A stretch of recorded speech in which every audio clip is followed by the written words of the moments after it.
बेटा दक्षिणा के क्लासरूम में आपका बहुत बहुत स्वागत है मेरे साथ। आज हम लोग डिस्कस करेंगे हमारी पूरी की पूरी स्टोरी, जिसके अंदर बेटा हम लोग अपना जो ये आपका तीसरा टेस्ट हुआ है इसके बारे में डिस्कशन करेंगे। टेस्ट काफ़ी सिंपल था। टेस्ट के अंदर बेसिक कंसेप्ट को बेटा आपसे अच्छे से पूछा गया है। तो आइए बिना टाइम वेस्ट किए हम अपने टेस्ट की डिस्कशन करते हैं स्टार्ट। क्वेश्चंस इस तरीके से प्लेस्ड हैं, आपको कुछ इसी तरीके से अपने पोर्टल पे क्वेश्चन मिले होंगे। हम यहाँ पे पूरा का पूरा टेस्ट डिस्कस करने की जगह उन क्वेश्चंस को डिस्कस करेंगे जो मुझे लगता है आपको रिवाइज़ करवाने ज़रूरी है, या जिनके कंसेप्ट्स या जिन क्वेश्चंस को सॉल्व करना पेपर में ज़रा मुश्किल हो गया था। Will be trying to focus on that questions. तो देखिए, कहते हैं according to 5 kingdom system all single cell eukaryotes are placed under. ये सबसे सिंपल क्वेश्चन है बेटा, पहला क्वेश्चन, आंसर प्रोटिस्टा होता है। यहाँ पे मैं आपको क्या फोकस करवाना चाह रहा था, याद रखिए एनसीईआरटी ने क्लोरेला बोला है, क्लेम्बाइडोमोनास बोला है, CHL।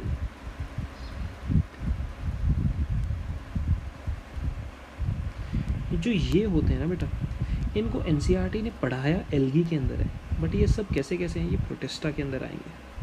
यानी इफ़ अ क्वेश्चन कम्स कि chlorella chlamydomonas should be placed under the kingdom algae, should be placed under the kingdom plantae और प्रोटिस्टा, तो आप आंसर में क्या बोलेंगे, this should be placed under the kingdom protista, full stop, कोई doubt नहीं है। अकॉर्डिंग टू RH विटेकर आ जाए, अकॉर्डिंग टू 5 किंगडम आ जाए, कुछ भी ऐसा स्टेटमेंट है।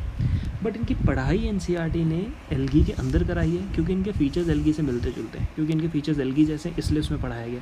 बट अदरवाइज इनके फीचर्स बिल्कुल प्रोटिस्टा जैसे हैं, तो ये प्रोटिस्टा ही है, आप समझ गए। Next question, choose the incorrect statement regarding mycoplasma. और यहाँ पे ज़रा बेटा इंपॉर्टेंट है इनकरेक्ट। जब भी आपके पास कुछ ऐसे स्टेटमेंट्स आएँ तो आप हमेशा कोशिश कीजिए कि जो आपके पास करेक्ट या इनकरेक्ट वर्ड होता है ना, उसको अंडरलाइन करके आप हिंदी में लिख लें, अपनी मातृभाषा में लिख लें गलत, मुझे गलत स्टेटमेंट बताना है। माइकोप्लाज्मा की बात कर रहे हैं, दे लैक सेल वॉल, सही स्टेटमेंट है। They are smallest living cells, बात सही है। They can survive without oxygen, आपके पास ये भी बात सही है।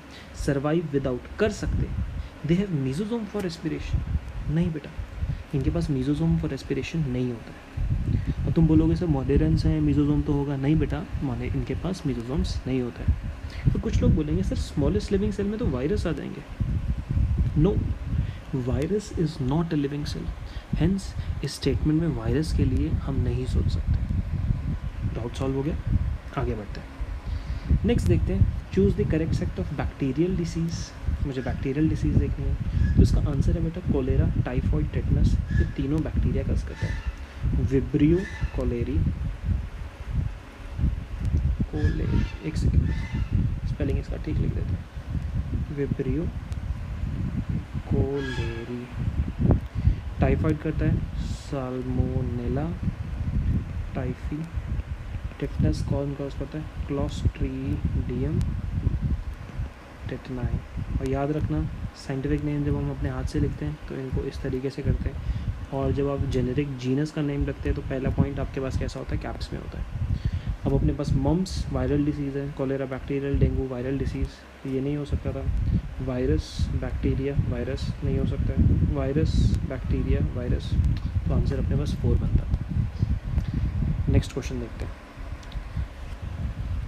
क्वेश्चन है, which phenomena is not performed by cyanobacteria. Not performed, ये क्वेश्चन काफ़ी बच्चों को नहीं आता होगा, तो इस क्वेश्चन के अंदर हम देखते हैं। साइनोबैक्टीरिया बेटा मतलब ब्लू ग्रीन एल्गी, ये स्टेटमेंट आता है हमें। तो ब्लू ग्रीन एल्गी बस हेट्रोसिस्ट होता है, यस, और हेट्रोसिस्ट के अंदर ब्लू ग्रीन एल्गी क्या नाइट्रोजन की फिक्सेशन करता है, यस, तो आंसर नंबर 1 सही है। फिनोमिना नॉट परफॉर्म्ड, हमें आंसर वो करना है जो ब्लू ग्रीन एल्गी नहीं करती, तो यानी पहला वाला करती है तो ये आंसर नहीं हो सकता, ठीक है। वाटर ब्लूम, वाटर ब्लूम आप समझ सकते हैं यूट्रोफिकेशन, हम बचपन में EVS में पढ़ते हैं, ये यूट्रोफिकेशन ब्लू ग्रीन एल्गी करता है, यस।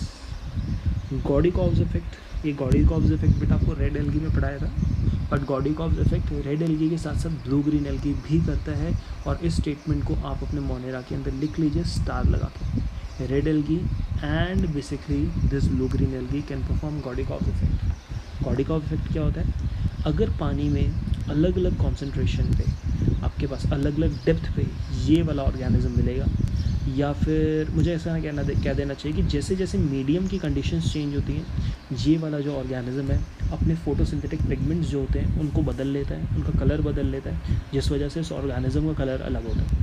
यानी same organism one set of condition में कोई और कलर दिखाएगा, दूसरे सेट ऑफ कंडीशन में कोई और कलर दिखाएगा।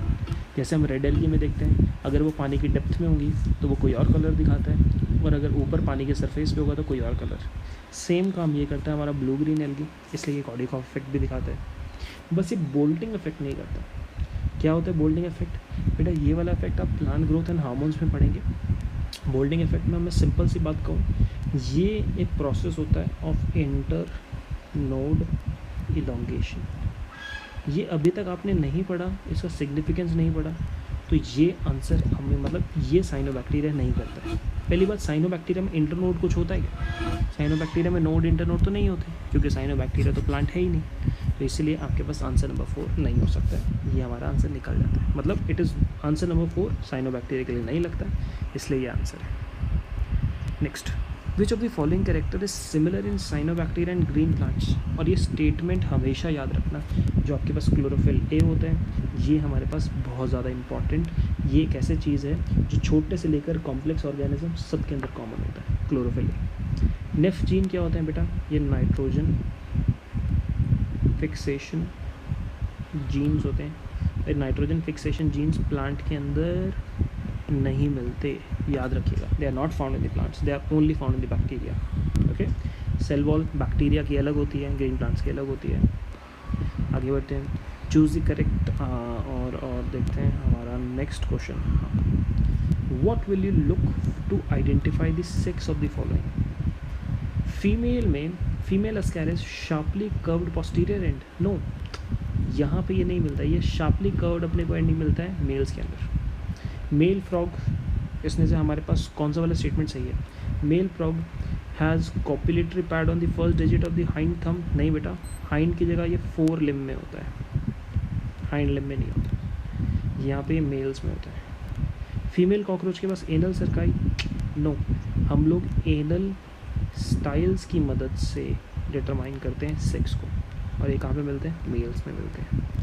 मेल शार्क के पास पेल्विक क्लास्पर्स होते हैं, ये स्टेटमेंट सही है, ये आपको एनिमल किंगडम में ऑस्टिक्टीज में बताया था। जो पेल्विक क्लास्पर्स होते हैं वो फीमेल को होल्ड करने में मदद करते हैं ड्यूरिंग द प्रोसेस ऑफ कॉप्यूलेशन, तो ये मेल्स के अंदर मिलेंगे। मेल शार्क में यस, यानी मेल कॉन्ट्रेक्टाइज, कॉन्ट्रेक्थीज बोलो चाहे कॉन्ट्रेक्टाइज, जो भी आपके मन को शांति मिलती है वो बोलो, कोई टेंशन नहीं, बस क्वेश्चन सही करके आना है। देखो क्वेश्चन, सेकेंड लार्जेस्ट फाइल, और पढ़ते ही दिमाग में क्या आता है? मोलस्का, और अपन यहाँ पे देखते हैं कहीं पे भी मोलस्का नहीं दिखाई दे रहा। अगर थोड़ा ध्यान से देखो ना बेटा, यहाँ पे क्वेश्चन एग्जामिनर ने मोलस्का लिखने की जगह आपके साथ एक ट्रिक खेली है, कहते हैं एनिलिडा, आर्थ्रोपोडा, एम्फिन्यूरिया, ये कुछ नहीं हो सकता। सिफेलोपोडा मोलस्का के अंदर आता है, इसलिए Cephalopoda is not a phylum, तो आंसर ये हो नहीं सकता है। लेकिन आपके पास हमें क्लोजेस्ट टू द राइट में आना है, और क्योंकि closest to the right is cephalopoda which is the mollusca, hence the answer is cephalopoda. Examiner की ना बेटा साइकोलॉजी जानने की कोशिश करो कि एग्जामिनर तुमसे क्या पूछना चाहता है, क्या बताना चाहता है, या एग्जामिनर एग्जैक्टली आपसे क्या डिमांड करता है। अगर बेटा आपने ये समझ लिया, आपको कभी डाउट नहीं आएगा, कभी क्वेश्चन में फंसोगे नहीं। नेक्स्ट आगे बढ़ते हैं, देखते रहते हैं कौन सा क्वेश्चन है। Metameric segmentation is a characteristic feature of, याद रखना बेटा, सेगमेंटेशन हमेशा में मिलती है कार में, कॉर्डेटा, एनिलिडा, आर्थ्रोपोडा, तो इन तीनों में मोलस्का कॉर्डेटा, मोलस्का में तो नहीं है, तो आंसर नहीं हो सकता। प्लेटियल मिंथिस आर्थ्रोपोडा, प्लेटियल मिंथिस में कभी भी मेटामेरिक सेगमेंटेशन नहीं है। एकाइनोडर्मेटा, एनिलिडा, एकाइनोडर्मेटा में कुछ नहीं है, तो एलिमिनेशन से भी आंसर 4 बन जाता है। और chordata, annelida, arthropoda, annelida, arthropoda दे रखे हैं, तो ये आंसर हो गया। तो पेपर में कैसे अप्रोच किया समझ गए ना? या तो आप क्वेश्चन को एलिमिनेट भी कर सकते हो, या डायरेक्टली आप आंसर सही भी टिक कर सकते हो। आगे बढ़ते हैं, choose the incorrect set. Flame cells, flatworm, osmoregulation and excretion, सही स्टेटमेंट है, लेकिन मुझे क्या निकालना है? गलत वाला निकालना है ना, यानी मुझे गलत ये चूज़ करना है। नीडोसाइट्स टीनोफोरा में थोड़ी होती है, इस सीलेंटेरिटा में होती है, तो इसलिए ये वाला हमारा आंसर बनता है। हम आंसर सेलेक्ट करने के साथ, चलो हमारा ये वाला आंसर आ गया, तो अभी भी मैं चारों को पढ़ूंगा श्योरिटी लेने के लिए। ये हमेशा करना है क्वेश्चन अप्रोच करते वक्त। You will read all the 4 statements. Malpighian tubules insects में मिलती हैं, एक्सक्रीशन 100% राइट, ये गलत था। नेफ्रीडिया अर्थवर्म में मिलता है, एक्सक्रीशन ऑप्स में, ये भी राइट। आंसर हमारा ये बन गया क्योंकि मुझे गलत निकालना था। विच इज़ इनकरेक्ट मैच, फिर यहाँ पे मुझे क्या निकालना है, गलत। बार बार मैं आपके सामने ऐसे लिख के दिखा रहा हूँ बेटा, ये आदत तुम लोग डालो। ये पूरा आपके साथ सॉल्व करने का पर्पस क्या है कि जब मैं क्वेश्चन पेपर मैं कैसे सॉल्व करता हूँ तो गलती नहीं होती। सेम केस तुम्हें करना है कि पेपर में जाके गलती ना हो। कोरल्स डायरेक्ट देखो, कोरल्स के पास जो होता है वो कैल्शियम कार्बोनेट का होता है, सिलिकॉन का थोड़ी होता है। पॉलिप अडाम्सिया बिल्कुल ठीक है। मेड्यूसाइड जेलीफिश ऑरेलिया बिल्कुल ठीक है। मेटाजेनेसिस ओपेलिया परफॉर्म करता है बिल्कुल ठीक है। तो आपके पास कैल्शियम कार्बोनेट का स्केलेटन होना चाहिए कोरल्स के पास, लेकिन यहाँ तो सिलिकॉन का लिखा है, तो ये वाला स्टेटमेंट होता है गलत। Next, which of the following is correct for parapodia. Parapodia कहाँ मिलता है, नीरस के अंदर। ये दो काम करता है, एक रेस्पिरेशन और दूसरा लोकोमोशन। तो मुझे आंसर निकालना जो सही होना चाहिए। तो पैरापोडिया के अंदर दे आर लॉन्गिट्यूडनल मसल्स, नहीं। They are circular muscles, no. They help in swimming, yes. Locomotion में मदद कर रहा है। It is a dorsal appendage, नहीं। ये बॉडी में लेटरल अपेंडेज होता है, डॉर्सल नहीं होता। कैसा होता है, लेटरल। तो आंसर 3 निकल गया ना। आगे देखो, common feature in earthworm and cockroach. Earthworm और कॉकरोच में कॉमन फीचर क्या है हमारे पास, अर्थवर्म एंड कॉकरोच में। अर्थवर्म एनालिडा, ये आर्थ्रोपोडा। तो दोनों में कॉमन फीचर क्या हो सकता था, या तो हो सकता था सेगमेंटेशन, इसके अलावा सीलोम हो सकता था। चलो हम ऑप्शंस में देखते हैं क्या दे रहा है। क्यूटिकल, अर्थवर्म पे तो कोई क्यूटिकल है ही नहीं। जो काइटिन का बना हुआ है एक्सोस्केलेटन अर्थवर्म पे नहीं है, कॉकरोच के पास है, तो ऑप्शन नंबर 1 नहीं था। नेफ्रीडिया, ये आपके पास कॉकरोच में माल्फिजियन ट्यूब्यूल्स मिलती है, अर्थवर्म में नेफ्रीडिया, तो ये दोनों आंसर भी नहीं हो सकते। तो डायरेक्ट आंसर क्या है, solid and ventral nerve cord. ये तो मैंने गला फाड़ फाड़ के बताया बेटा, आप लोगों को ध्यान से पढ़ते जाओगे कभी प्रॉब्लम नहीं होगा। नेक्स्ट, आगे वो करते हैं। एनेलिड्स में भी क्वेश्चन है कि एनेलिड्स में भी, एनेलिड्स क्या हो सकते हैं। इसने कहा aquatic, marine, terrestrial, free living, parasite, all of these. अरे सीधी सी बात, एनेलिड्स एक्वाटिक हो सकते हैं, नीरस, फ्री लिविंग बिल्कुल, earthworm, parasite, hirudinaria. Answer all of these हो गया। फॉलोइंग आर सूडोसिलोमेट, ये सूडोसिलोमेट है। कौन कौन से इनमें से सूडोसिलोमेट, ध्यान से देखो। Round worm, hook worm, filarial worm, अरे बिल्कुल। अस्कैरिस, एनकाइलोस्टोमा, विचर एरिया, अस्कैरिस, एनकाइलोस्टोमा, विचर एरिया, ये सारे के सारे किस में हैं, ये सब एस्केलमिंथीज आते हैं ना, और एस्केलमिंथीज सूडोसिलोमेट होते हैं। Problem solve. The body of dash is unsegmented, okay, with a distinct head, अलग से हेड है, muscular foot and visceral mass. अरे यार, distinct head, muscular foot, visceral mass, ये कैरेक्टरिस्टिक क्वेश्चन पढ़ते ही मालूम लगती है मोलस्का। एस्टेरियस मोलस्का, नहीं। एस्टेरियस अकाइनोडर्मेटा, वहाँ तो हेड होता ही नहीं। ओफ्यूरा, नहीं। Balanoglossus, no. डेविल फिश यानी ऑक्टोपस यानी मोलस्का। आंसर सॉल्व हो। देखो पेपर अप्रोच कितने आसानी से हो रहा है, कोई ज़्यादा टेंशन या ख़तरनाक वाली बात नहीं है। सिर्फ मन को लगाए रखना है, देखना है कि हम कैसे सॉल्व कर सकते हैं, और एकदम मक्खन की तरह सब कुछ सॉल्व होते जाएगा। Which of the following are sensory organs in phylum arthropoda. Simple eye compound eye, yes. Starter system, yes. ये सेंसरी स्ट्रक्चर बताना है। माल्फिजियन ट्यूब्यूल्स, नहीं बेटा। आपके पास एंटीना, आपके पास ये भी हो सकता है। तो अब मुझे आंसर निकालना है, 1 minute.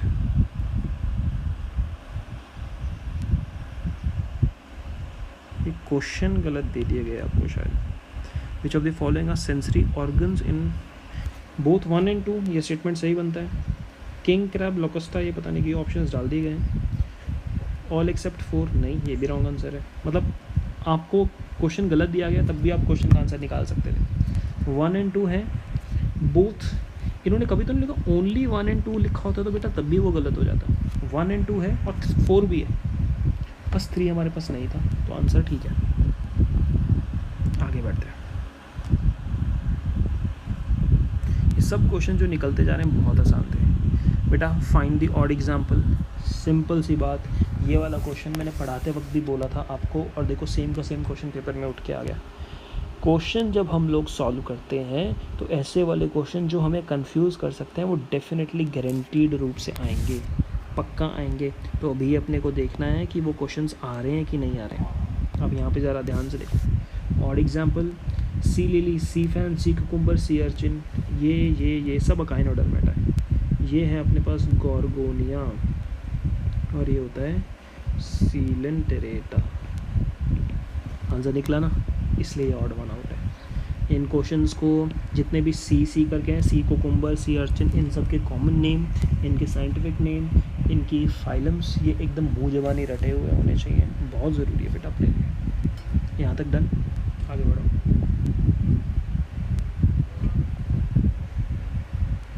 Next question, find the cell type which do not have ability to divide. इनमें से कौन सा सेल डिवाइड नहीं कर सकता, ये पढ़ना है। ध्यान से देखो। नर्व सेल डिवाइड कर सकता है? नेवर। मतलब नर्व सेल डिवाइड नहीं कर सकता, तो आंसर ये सही बनता है। बट हम लोग लॉजिक्स भी देखेंगे। नर्व सेल के पास बेटा सेंट्रियोल एब्सेंट होता है, देयरफॉर कांट डिवाइड। चलेगा। लिवर सेल डिवाइड कर सकते हैं, बोन मैरो सेल्स डिवाइड कर सकते हैं। कुछ बच्चों को ना मसल सेल्स पे क्वेश्चन होगा कि सर मसल सेल्स में हमने पढ़ा था एनसीईआरटी में हार्ट सेल्स होते हैं। कौन से? हार्ट सेल्स, वो डिवाइड नहीं करते। हार्ट सेल्स में तो कार्डियक मसल होती है, राइट? तो कार्डियक सेल्स होते हैं, तो ये तो डिवाइड नहीं करते। अरे बिल्कुल ठीक बोल रहे हो, लेकिन बेटा अब ये क्यों भूल जा रहे हो कि हमारी बॉडी में कार्डियक मसल के अलावा स्मूथ मसल्स भी तो होती है। कार्डियक मसल के अलावा स्मूथ मसल भी तो होती है। और कौन कौन सी मसल होती है हमारी बॉडी के अंदर? स्मूथ मसल के अलावा आपके पास स्केलेटल मसल भी हो सकती है। स्केलेटल प्लस स्मूथ, ये दोनों मसल्स हो सकती हैं। तो हम लोग ये दोनों मसल्स डिवाइड करती हैं तो अपना काम चला सकते हैं। समझिए, ये वाला केस है। नेक्स्ट आगे बढ़ते हैं। तो bacteria which can survive in the absence of oxygen. अच्छा क्वेश्चन है। इस क्वेश्चन में मैं आपको एक बढ़िया सा फैक्ट बताना चाहता हूँ। ये वाला फैक्ट जब मैंने पढ़ाया था ना बेटा, तब भी आपको बहुत अच्छे से समझाया था। अभी भी यहाँ पे ज़रा फोकस करवाना चाह रहा हूँ। ऑब्लिगेट एनएरोब। ऑब्लिगेट एनएरोब क्या होते हैं? ऑब्लिगेट जब भी वर्ड आएगा इसका मतलब क्या होगा? मजबूरी, जिसको करना ही पड़ेगा, मजबूरी। तो ऑब्लिगेट एनएरोब, जो एनएरोब ही रह सकते हैं वो एनएरोबिक कंडीशन में ही जिंदा रहेंगे, एरोबिक में नहीं। जो ऑब्लिगेट एनएरोब होते हैं, एक इनके साथ इनके जो भाई बंधु होते हैं वो होते हैं फैकल्टेटिव एरोब। ये देखो, इधर मैंने ऑब्लिगेट एनएरोब लिखा है और फैकल्टेटिव एरोब लिखा है। ये दोनों एक रिश्तेदार हैं। दूसरा ऑब्लिगेट एरोब और फैकल्टेटिव एनएरोब, ये दोनों रिश्तेदार हैं। हमेशा देखो उल्टा ध्यान रखना। यहाँ पे एनएरोब और फैकल्टेटिव एरोब रिश्तेदारी आप समझ गए? इनकी रिश्तेदारी है। मैं क्यों समझाना चाह रहा हूँ कि ये दोनों के दोनों, अगर हम इनकी बात करें ना बेटा, ये ऊपर वाले पसंद किसको करेंगे? एनएरोबिक कंडीशन को, एनएरोबिक को, और नीचे वाले किसको पसंद करेंगे कंडीशन को? एरोबिक को। लेकिन ऑब्लिगेट वाले की मजबूरी है कि उसको एनएरोबिक में रहना है। फैकल्टेटिव रहना किस में चाहता है? किसको पसंद करेगा? एनएरोबिक। बट क्या वो एरोबिक में सर्वाइव कर सकता है? यस। तो facultative aerobic can survive, facultative aerobic can survive in the absence, in the presence of oxygen. ठीक, इधर देखो ऑब्लिगेटेड एरोब जिसको ऑक्सीजन के बिना मर जाएगा। फैकल्टेटिव एनएरोब जो पसंद तो ऑक्सीजन को करेगा लेकिन उसकी एब्सेंस में भी सर्वाइव कर सकता है। कंसेप्ट समझ गए? अब क्वेश्चन देखो, इसने कहा which can survive in absence of oxygen, यानी नॉर्मली ऑक्सीजन को पसंद करता था लेकिन ऑक्सीजन की एब्सेंस में भी रह सकता है ना। तो आपके पास आंसर क्या बन जाएगा? फैकल्टेटिव एनएरोब। और आपके पास ये आंसर दे रखा है। क्या आपको याद हो गया कि किस तरीके से चल रहा है? मुझे ऐसा लगता है कि आपको अच्छे से समझ आ चुका है। Next, there is no alteration of generation in E coli because of absence of. ध्यान से बात देखना बेटा, alteration of generation. Alteration of generation का कंसेप्ट क्या होता है? अगर कोई ऑर्गेनिज्म हैप्लॉइड फेज से डिप्लॉइड फेज में जा रहा है और फिर डिप्लॉइड से वापस हैप्लॉइड फेज आ रहा है, तो इस कंसेप्ट को हम कहते हैं ऑल्टरेशन ऑफ जनरेशन। ठीक है, जब कोई ऑर्गेनिज्म बेटा जाइगोट था, जाइगोट यानी डिप्लॉइड था, और इसके अंदर क्या हो रहा है, अपने पास मियोसिस हो रहा है, और मियोसिस के बाद क्या बनाएगा, गैमीट्स। गैमीट्स यहाँ पे फ्यूजन यानी फर्टिलाइजेशन करेंगे। फर्टिलाइजेशन को हम लोग क्या कह सकते हैं, सिनगैमी। मियोसिस को हम लोग रिडक्शन डिवीजन कह सकते हैं। तो अगर ये दोनों फिनोमिना होंगे तो ऑर्गेनिज्म हैप्लॉइड डिप्लॉइड फेज दिखा सकता है ना। देखो, अगर आपके पास सिनगैमी होगा, ये भी ज़रूरी है, रिडक्शन डिवीजन ये भी ज़रूरी है, अगर ऑर्गेनिज्म को क्या दिखानी है, ऑल्टरेशन ऑफ जनरेशन। अब ई कोलाई एक बैक्टीरिया है। क्या है? एक E coli is one bacteria. अगर ये एक बैक्टीरिया है तो बैक्टीरिया सिंगल सेल्ड है, तो बैक्टीरिया ये कभी भी जाइगोट नहीं बनाता, ये कभी भी गैमीट्स नहीं बनाता। इनफैक्ट बैक्टीरिया के अंदर तो सेक्सुअल रिप्रोडक्शन होता ही नहीं, गैमीट्स बनने का तो चांस ही नहीं। तो सीधी सी बात, जब हम ई कोलाई की बात करते हैं तो हम सीधा कहते हैं कि no gametes, no meiosis, no fertilization, ऐसा कोई कंसेप्ट ही नहीं है। तो इसके अंदर सिनगैमी यानी syngamy fertilization and meiosis reduction division वाला कंसेप्ट है ही नहीं, इसलिए इसके अंदर ऑल्टरेशन ऑफ जनरेशन नहीं है। इसलिए आंसर बनेगा बोथ 1 and 2। इसके अंदर सिनगैमी भी नहीं होता, ऑप्शन नंबर 1, एंड इसके अंदर रिडक्शन डिवीजन भी नहीं होता, ऑप्शन नंबर 2। Question clear? आगे बढ़ो। Resting spores produced by bacteria under unfavourable condition. याद रखिएगा बेटा, अनफेवरेबल कंडीशन में हमेशा क्या बनता है, एंडोस्पोर्स। ये पढ़ा चुका हूँ मैं आपको, बैक्टीरिया के सेल के अंदर ही स्पोर टाइप का स्ट्रक्चर बन जाता है, एंडोस्पोर्स। आगे बढ़ेंगे। पिलाई। पिलाई सिंपल सा क्या काम करती है, रिप्रोडक्शन में काम करती है। It is a extra chromosomal genetic element. No, extra chromosomal genetic element plasmids होते हैं, तो पिलाई नहीं हो सकता। क्या पिलाई स्मॉल फ्लैजेला है? नहीं। It is a special bacterial cilia है? नहीं। सीलिया तो हेयर लाइक स्ट्रक्चर होते हैं। Pili is a protoplasmic outgrowth of donor cells, जो कौन से वाले सेल्स में होते हैं, F पॉजिटिव सेल्स में बनती है। क्लियर? क्वेश्चन के स्टेटमेंट्स अक्सर इस तरीके से आते हैं ना कि बच्चा सोचता है यार पता नहीं आउट ऑफ सिलेबस है, बट मेरे पे ज़रा विश्वास रखो, आपको सब पढ़ा रखा है बेटा नोट्स में। आप सिर्फ़ और सिर्फ अपनी NCERT और उससे भी ऊपर अब अपने नोट्स पे फोकस कीजिए। मैं इस बात की गारंटी देता हूँ कि आप लोगों को कभी धोखा नहीं मिलेगा। आपका एग्ज़ाम सब कुछ बहुत ही अच्छा जाएगा, किसी पॉइंट में कोई डाउट नहीं आएगी। It's just you need to be very very much aware of things. आगे बढ़ते हैं बेटा। In contrast to annelids Platyhelminthes show. Annelid के डिफरेंस, कॉन्ट्रास्ट, यहाँ पे वर्ड कॉन्ट्रास्ट समझाना था। कॉन्ट्रास्ट मतलब डिफरेंस। मुझे एनिलिडा और प्लेटीहेल्मिंथस में डिफरेंस बताना है। एनिलिडा के अंदर और प्लेटीहेल्मिंथस में हम देखते हैं, प्लेटीहेल्मिंथस में एब्सेंस ऑफ बॉडी कैविटी होती है, यस। एनिलिडा में नहीं होती, एनिलिडा में बॉडी कैविटी प्रेजेंट होती है। प्रेजेंस ऑफ सूडोसील ऐसा कोई ऑप्शन नहीं है। रेडियल सिमेट्री ऐसा कोई ऑप्शन नहीं है। बायलेटरल सिमेट्री ऐसा कोई ऑप्शन नहीं है। एनिलिडा प्लेटीहेल्मिंथस दोनों बायलेटरल हैं। रेडियल सिमेट्री वाला तो ऑप्शन का कोई मतलब ही नहीं बनता। सूडोसीलम एस्केलमिंथस होता तो हम सोचते भी, तो 2 और 3 का तो कोई मतलब ही नहीं है। अब दोनों में बायलेटरल सिमेट्री है तो ये डिफरेंस तो हो ही नहीं सकता, तो एलिमिनेशन से आंसर अपना क्या बन जाता है, 1। अगर नहीं भी बनता तो खुद का दिमाग लगाओ ना। प्लेटीहेल्मिंथस एसिलोमेट होते हैं, एनिलिडा रियल सिलोमेट होते हैं। एनिलिडा कैसे होता है, शाइजोसिलोमेट। तो presence of absence of body cavity in Platyhelminthes. Clear? Next, animals with bilateral symmetry in a young stage and radial pentamerous symmetry in the adult stage। क्या दिया हुआ है, रेडियल पेंटामेरस। और ये कहाँ मिलता है अपने को, स्टारफिश में ना। स्टारफिश यानी एकाइनोडर्मेटा, निकल गया आंसर डायरेक्ट। और इनका bilateral symmetry young stage, basically इसका मतलब इनका जो लार्वा होता है ना बेटा, इसका ये लार्वा कैसा होता है, बायलेटरल। याद रखना, ये भी बात मैंने बताई थी। 2 फाइलम्स जिनमें लार्वा बायलेटरल, जिनमें लार्वा और एडल्ट की सिमेट्री अलग अलग है। जब हम देखते हैं Ctenophora, adult is radial, larva is bilateral. Echinodermata के अंदर आपके पास जो लार्वा है वो बायलेटरल है, एडल्ट इज़ रेडियल। तो ये क्वेश्चंस इस तरीके से बनते हैं। नेक्स्ट हम ऑब्जर्व करेंगे। नेक्स्ट आगे देखते रहते हैं। Number of meiosis required to produce 100 ovules. 100 ovule बनाने हैं। तो ओव्यूल कैसा बनता है बेटा, अगर आप खुद ब खुद सोचिए।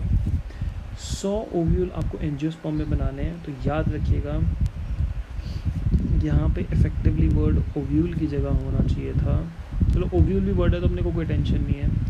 Meiosis required to form 100 ovule, मुझे इस क्वेश्चन को करेक्टेड फॉर्म में देना चाहिए, आपको करेक्टेड फॉर्म में मिलेगा, मैं आपके पेपर होने से पहले मैं दे रहा हूँ। तो इस ओव्यूल की जगह आपके पास होना चाहिए 100 एम्ब्रियो सैक। 100 एम्ब्रियो सैक बनाने के लिए याद रखना 1 मेगास्पोर मदर सेल, मियोसिस हुई, और मियोसिस होने के बाद आपके पास 4 मेगास्पोर बन गए, जिसमें से 3 डेड, 1 मेगास्पोर जो बनता है ये मेगास्पोर केस में कन्वर्ट हो जाता है, एक एम्ब्रियो सैक, यानी 1 एम्ब्रियो सैक के लिए 1 मियोसिस। तो 100 एम्ब्रियो सैक के लिए आपके पास 100 मियोसिस हो जाएंगे ना, इसलिए इस वाले वर्ड को आप इस वाले क्वेश्चन में 100 ओव्यूल की जगह इसको एम्ब्रियो सैक लेके चलेंगे, आपको पेपर में ये सही रूप में मिलेगा, डोंट वरी।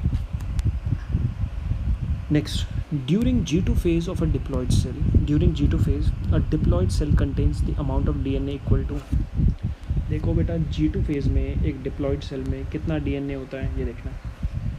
आप G2 phase यानी S phase पूरा कर चुके हो, सेल डिप्लॉयड था, मैं DNA के कंटेंट की बात कर रहा हूँ, अमाउंट ऑफ DNA के कंटेंट की बात कर रहा हूँ, तो देखते हैं G1 phase, S phase, G2 phase, यहाँ पे 2C था कंटेंट, यहाँ पे 4C, तो G2 phase में भी 4C कंटेंट है। तो अगर आप टेट्राप्लॉइड सेल देखें तो उसमें भी 4C होगा, डिप्लॉइड में 2C होता, तो टेट्राप्लॉइड के अंदर टेट्राप्लॉइड मतलब 2 × 2C यानी 4C, सेम हुआ ना, इसलिए आंसर टेट्राप्लॉइड। आगे बढ़ते हैं, आगे देखते हैं हम कौन से क्वेश्चन पे आते हैं। A tetrad is made up of, बेटा टेट्राड बनने के लिए इस तरीके से कंडीशन बनती है,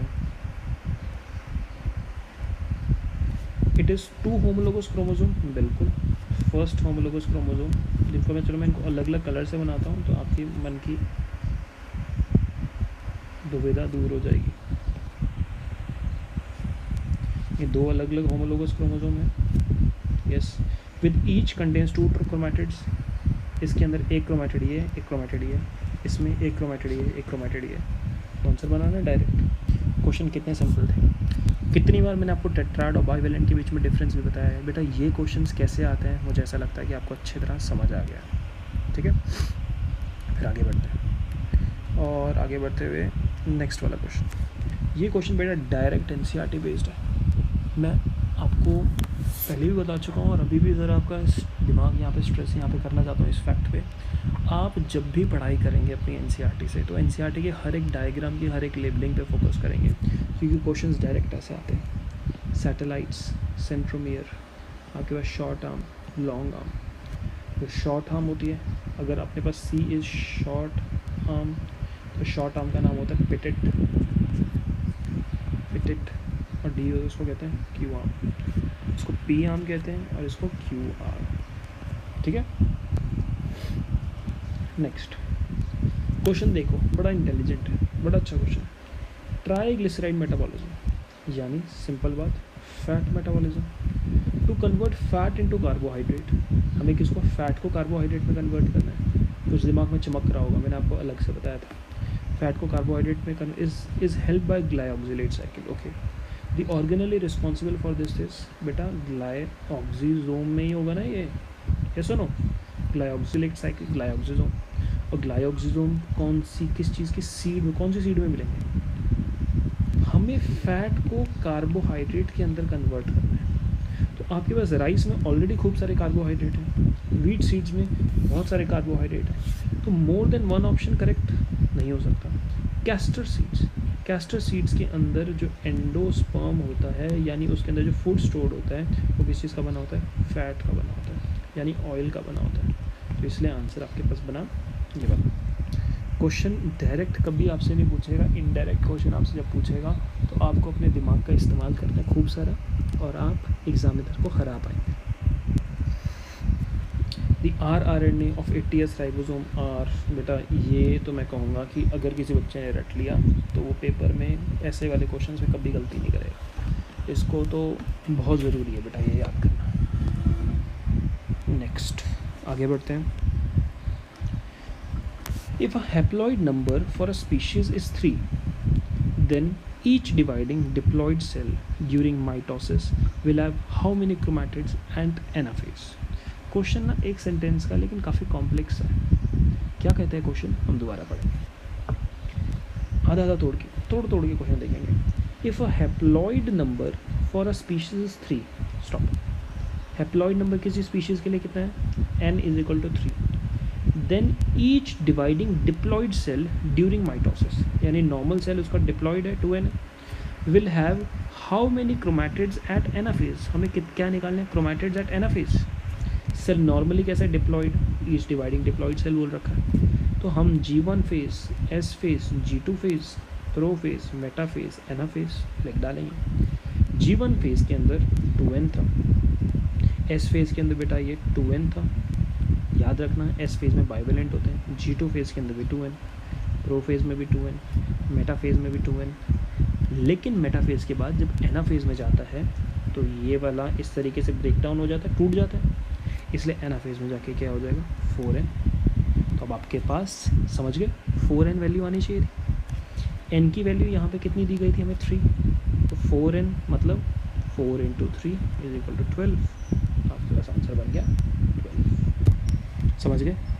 ये तरीका जब मैंने तुम्हें अपनी कॉपी में सिखाया था, तो अगर वहाँ सीखा होता तो इस क्वेश्चन को पढ़ के आपने with in a second solve कर दिया होता.